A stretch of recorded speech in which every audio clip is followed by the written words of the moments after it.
तो हेलो दोस्तों, कैसे हैं आप लोग। और आज इस वीडियो में बात करने वाले हैं फेडरल बैंक के बारे में। आज हम बात करेंगे कि इस बैंक का बिजनेस मॉडल कैसा है, इसके फाइनेंशियल्स कैसे हैं, और लास्ट में बात करेंगे इनके वैल्यूएशंस के बारे में। साथ में आज मैं कवर करूंगा कुछ रेशियोज जो कि बैंक के केस में बहुत ही इंपॉर्टेंट होते हैं। अगर ये वीडियो आपको पसंद आती है तो इसे लाइक करें, और अगर आप चाहते हैं कि मैं आपके टॉपिक के ऊपर वीडियो बनाऊं तो नीचे कमेंट ज़रूर करें। और एक बात, हमारे चैनल को सब्सक्राइब ज़रूर कर लीजिएगा। देखिए, बैंक मेन 3 तरीकों से पैसे कमाती है। पहला है इंटरेस्ट इनकम, कि अगर बैंक ने लोन दिया हुआ है आज और अगर कल को वो इंटरेस्ट कमाएगी तो ये बैंक के लिए एक इनकम हो जाती है। दूसरा होता है फ़ी इनकम। अभी फ़ी इनकम में क्या आता है कि मान लीजिए कि बैंक ने ब्रांचेस खोले हुए हैं तो उसमें होते हैं लॉकर्स, और उसी ब्रांचेस के थ्रू वो म्यूचुअल फंड वगैरह बेचते हैं। तो इसके लिए उनको ज़्यादा खर्चा नहीं करना पड़ता, लेकिन इनकम बढ़ती है। फ़ी इनकम बहुत ही अच्छा इनकम है क्योंकि इस पे कुछ एडिशनल खर्चा नहीं लगता है। तो और तीसरा है इन्वेस्टमेंट इनकम। अगर बैंक के पास पैसे पड़े हुए हैं तो वो कोई और जगह पे इन्वेस्ट भी कर सकते हो और वहाँ से भी इनको कुछ एक्स्ट्रा इनकम होती है। इस कंपनी के एमडी और सीईओ श्याम श्रीनिवासन हैं। इस कंपनी का रेवेन्यू इस ईयर लगभग 15,000 करोड़ से भी ज़्यादा है। कंपनी के अंदर लगभग 12,000 से ज़्यादा एम्प्लॉय काम करते हैं, और आज की तारीख में बैंक के लगभग 1 करोड़ से ज़्यादा कस्टमर है, जिसमें से 15 लाख कस्टमर एनआरआई है। और ये बहुत इंपॉर्टेंट है, इसके बारे में हम बाद में बात करेंगे। बैंक की आज की तारीख में 1250 से ज़्यादा ब्रांचेस है और लगभग 1500 से ज़्यादा एटीएम है। तो आप देख सकते हैं कि ये बैंक कितना फैला हुआ है। और इस बैंक की पोजीशन साउथ में कुछ ज़्यादा ही है, और यहाँ पे वे बहुत फेमस भी है। तो चलिए अब बात करते हैं इस कंपनी के बिजनेस मॉडल के बारे में। तो यहाँ इनके मेनली 3 सेगमेंट है। पहला है रिटेल बैंकिंग, जहाँ से इनका लगभग 40% रेवेन्यू आता है। दूसरा है कॉरपोरेट और होलसेल बैंकिंग, जहाँ से भी इनका 40% के आसपास का रेवेन्यू आता है। और इनका तीसरा सेगमेंट है वो ट्रेजरी, जहाँ से 20% के आसपास का रेवेन्यू आता है। तो चलिए स्टार्ट करते हैं इसके पहले सेगमेंट से, जो कि है रिटेल बैंकिंग। यहाँ ये बेसिकली छोटे लोन्स पे पैसे देते हैं, जैसे कि मॉर्टगेजेस हो गए, कमर्शियल व्हीकल हो गया, गोल्ड लोन हो गया, या फिर पर्सनल लोन हो गया, और इस पे ये पैसे कमाते हैं। देखिए, यहाँ पे रिस्क कम है और इस सेगमेंट में एनपीएस भी कम आते हैं, लेकिन यहाँ कस्टमर तक पहुँचना बड़ा मुश्किल होता है और इसके लिए खर्चा ज़्यादा लगता है। और यहाँ पे लोन का टिकट साइज़ छोटा होता है कंपेयर टू अदर सेगमेंट। यहाँ पे ये थर्ड पार्टी प्रोडक्ट्स भी बेचते हैं, जैसे कि म्यूचुअल फंड हो गया। इंडिया में डेबिट कार्ड से जितने ट्रांजैक्शन होते हैं उनमें उनका मार्केट शेयर 1.4% के आसपास है। माना कि ये बहुत बड़ा नंबर नहीं है, पर क्योंकि इंडिया में बैंक ही इतने ज़्यादा है तो मार्केट शेयर हासिल करना बहुत ही मुश्किल है। और हाउसिंग लोन में इनका मार्केट शेयर 1% के आसपास है, यानी इंडिया में टोटल होम लोन्स का 1% लोन ये बैंक देता है। तो चलिए बात करते हैं इसके दूसरे सेगमेंट कॉरपोरेट बैंकिंग के बारे में, जहाँ से इनका 40% के आसपास का रेवेन्यू आता है। यहाँ ये बेसिकली कंपनीज को लोन देते हैं और यहाँ लोन का साइज़ बहुत बड़ा होता है। तो अगर यहाँ देखें तो रिस्क ज़्यादा है, लेकिन कस्टमर तक पहुँचने का खर्चा कम हो जाता है। लेकिन फिर भी क्योंकि इस सेगमेंट से रिस्क ज़्यादा है और लोन का साइज़ बड़ा है, तो जब कोई यहाँ डिफ़ॉल्ट करता है तो यहाँ डायरेक्ट इनके एनपीएस बढ़ जाते हैं। लेकिन एडवांटेज भी ये है कि यहाँ पे इंटरेस्ट भी हाई चार्ज करते हैं। यहाँ ये दूसरे प्रोडक्ट भी ऑफ़र करते हैं, जैसे कि करंट अकाउंट हो गया, टर्म लोन्स हो गया, कैश मैनेजमेंट हो गया, सैलरी अकाउंट वगैरह वगैरह। तो चलिए अब बात करते हैं इसके तीसरे सेगमेंट ट्रेजरी के बारे में, जहाँ से इनका लगभग 20% के आसपास का रेवेन्यू आता है। बेसिकली जब यहाँ पे गवर्नमेंट को पैसों की ज़रूरत होती है तो गवर्नमेंट ट्रेजरी बिल्स लाते हैं और डिस्काउंट रेट पे ये बैंक से पैसे लेती है। फॉर एग्जांपल, आज गवर्नमेंट को ट्रेजरी बिल्स के थ्रू 95 रुपये बैंक से लेगी, और जब टाइम पूरा हो जाएगा तो बैंक वो 100 रुपये लौटाएगी। ये लोन से थोड़ा ही अलग है। यहाँ ट्रेजरी का टाइम 3, 6, 9 या फिर 12 महीने का भी हो सकता है। लेकिन जो मेन बात ये है कि यहाँ पे पैसे आपको वापस मिल ही जाते हैं। यहाँ पे एनपीएस बनने का चांस ना के बराबर है। यहाँ लगभग एफडी रेट से थोड़ा ज़्यादा बैंक को गेन होता है। यह बैंक और भी काम देखती है, जैसे कि statutory reserve management, investments, trading activity, corporate bank वगैरह वगैरह। इस बैंक की और एक स्पेशलिटी ये है कि ये फॉरेन एक्सचेंज एक्टिविटीज़ जैसे प्रोडक्ट ऑफर करती है। तो यहाँ इस बैंक के पास स्पेशल क्या है, लगभग सारे ही बैंक ये प्रोडक्ट ऑफर करते हैं। तो दरअसल फेडरल बैंक के पास 15 लाख से ज़्यादा एनआरआई कस्टमर है, मैंने आपको पहले बताया था। तो ये जब भी कोई ट्रांजैक्शन करते हैं तो बैंक को फ़ायदा होता है। जैसे कि जब कोई कस्टमर दूसरे देश से इंडिया में आता है तो यहाँ तो डॉलर चलता नहीं है, तो इसलिए उसको डॉलर को रुपए में कन्वर्ट करना पड़ता है। तो यहाँ बैंक थोड़ा-सा कस्टमर को चार्ज भी करते हैं। तो ये एक बढ़िया एडवांटेज है इस बैंक के पास बाकी दूसरे बैंकों के मुकाबले। तो अब बात करते हैं इनके लोन बैकअप के बारे में। तो लगभग 13% लोन इन्होंने एग्रीकल्चर एंड एलाइड एक्टिविटीज़ को दिया हुआ है। यहाँ ये मेनली फार्मर्स को लोन देते हैं। लगभग 22% इंडस्ट्री सेक्टर को दिया हुआ है और यहाँ पे लोन का साइज़ बहुत बड़ा होता है। और लगभग 8% ट्रेड्स को लोन दिया हुआ है। ये ट्रेड्स ये basically flexible short term borrowings होती है जो स्पेशली इंपोर्ट एक्सपोर्ट के ट्रांजैक्शन के साथ जुड़ी हुई होती है। लगभग 5% कमर्शियल रियल एस्टेट को दिया है। यहाँ ये रियल एस्टेट बिजनेस को लोन देते हैं, लेकिन स्पेशली सिर्फ वो जो बिजनेस रिलेटेड पर्पस के लिए ही कंस्ट्रक्शन करना चाहते हैं, जैसे कि मॉल, हॉस्पिटल, स्कूल या प्लांट का हो गया। लगभग 13% एनबीएफसीज को दिया हुआ है। 0.7% पर्सनल लोन को दिया हुआ है। पर्सनल लोन किसी भी कारण से हो सकता है, जैसे कि मेडिकल इमरजेंसी हो गया, एजुकेशन हो गया, ट्रैवलिंग हो गया, शादी के लिए वगैरह वगैरह, ये पर्सनल लोन लेते हैं। और इनका जो लास्ट है वो है 31%, जो कि अदर्स का है। यहाँ पे व्हीकल लोन हो गया, गोल्ड लोन हो गया, वगैरह वगैरह, अलग अलग तरीके के लोन यहाँ पे ये देते हैं। तो अब बात करते हैं इनके एनपीएस के बारे में। तो एनपीए क्या होता है? एनपीए होता है नॉन परफॉर्मिंग एसेट। कि अगर कंपनी ने पैसे दिए हैं और बाद में वो अगर पैसे रिकवर नहीं कर पाती है तो उसको बोलते हैं एनपीएस। और क्योंकि ये एसेट है जो आपके लिए परफॉर्म नहीं करते हैं तो इसको एनपीए यानी नॉन परफॉर्मिंग एसेट बोलते हैं। तो इस बैंक के लगभग 40% एनपीए एसएमई यानी स्मॉल मीडियम एंटरप्राइजेस से आते हैं। लगभग 25% कॉरपोरेट बैंकिंग से आते हैं। लगभग 20% के आसपास रिटेल से आते हैं। और 15% के आसपास एग्री बिजनेस से आते हैं। तो आप देख सकते हो कि यहाँ पे एग्री और रिटेल में इनके एनपीएस कम है। तो अगर यहाँ पे ये फोकस करे तो यहाँ पे ग्रोथ ज़्यादा हो सकती है। पिछले 3-4 क्वार्टर में इनके प्रोविजंस थोड़े बढ़ गए हैं, लेकिन लास्ट के 3-4 क्वार्टर में इनके नेट एनपीएस लगातार कम हुए। तो ये बहुत ही अच्छा साइन है। अगले 2-3 क्वार्टर में हमें पता चलेगा कि क्या कंपनी अभी जो प्रोविजंस बना रही है वो नेट एनपीए में कन्वर्ट हो रहे हैं या नहीं हो रहे हैं। तो चलिए अब बात करते हैं इसकी शेयर होल्डिंग पैटर्न के बारे में। तो यहाँ प्रमोटर्स के पास लगभग कोई शेयर नहीं है।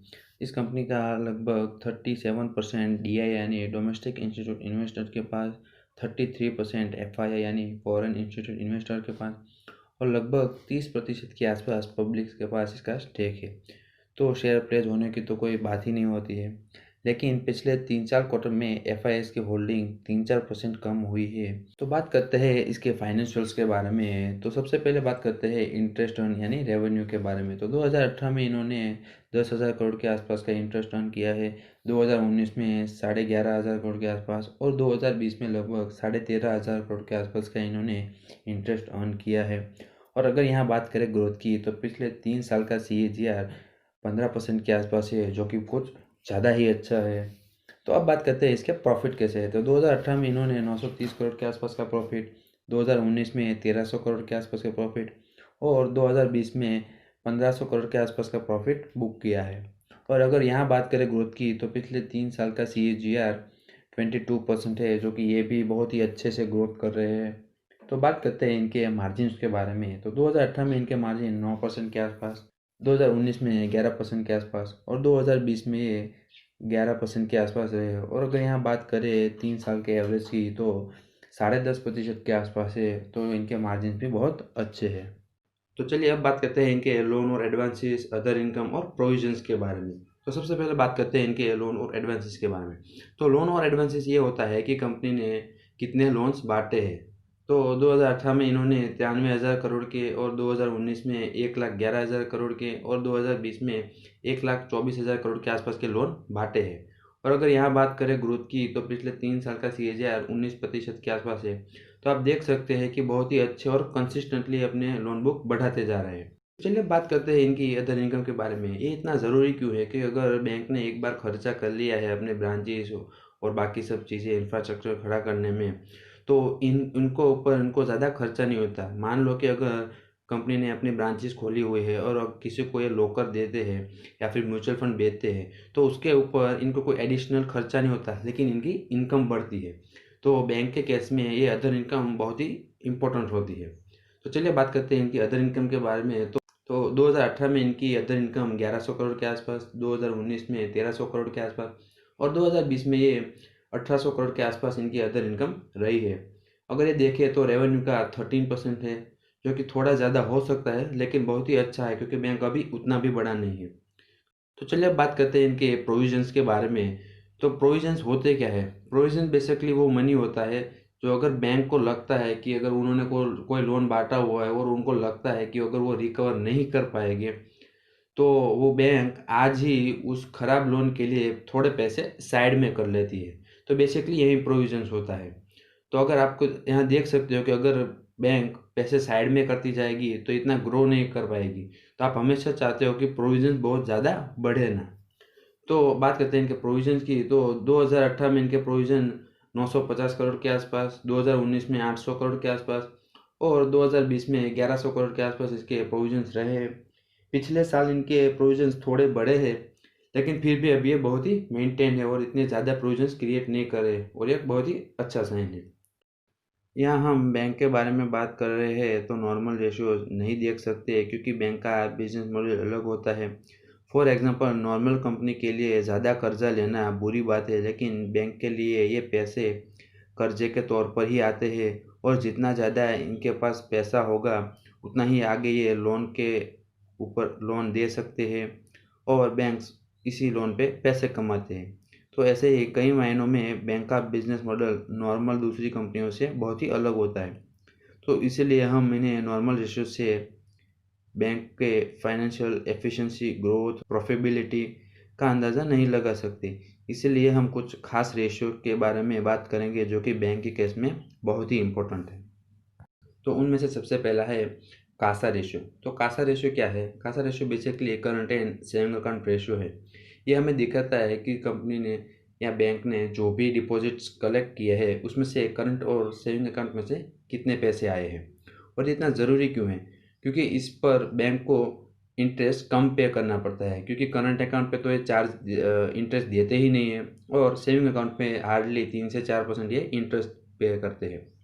तो ये पिछले साल से 1.5% कम हुआ है, लेकिन अगर हम देखें तो पिछले 5 सालों में ये मेंटेन करते आ रहे हैं, जो कि बहुत ही अच्छी बात है। तो चलिए बात करते हैं अब कॉस्ट टू इनकम रेशियो के बारे में। ये हमें दिखाता है कि कितना परसेंटेज इनको लग रहा है अपने ऑपरेशन चलाने में।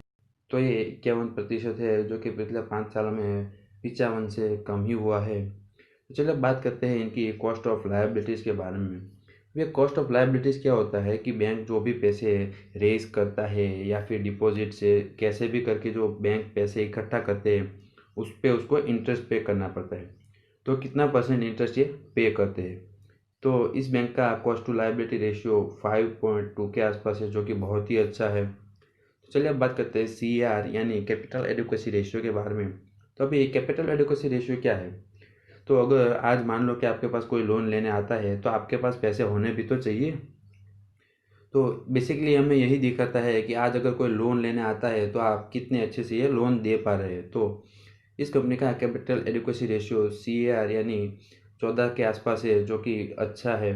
आप चाहते हो कि ये बहुत ही ज़्यादा हो, क्योंकि आपके पास जितने पैसे ज़्यादा होंगे आप उतने लोन ज़्यादा बांट सकेंगे।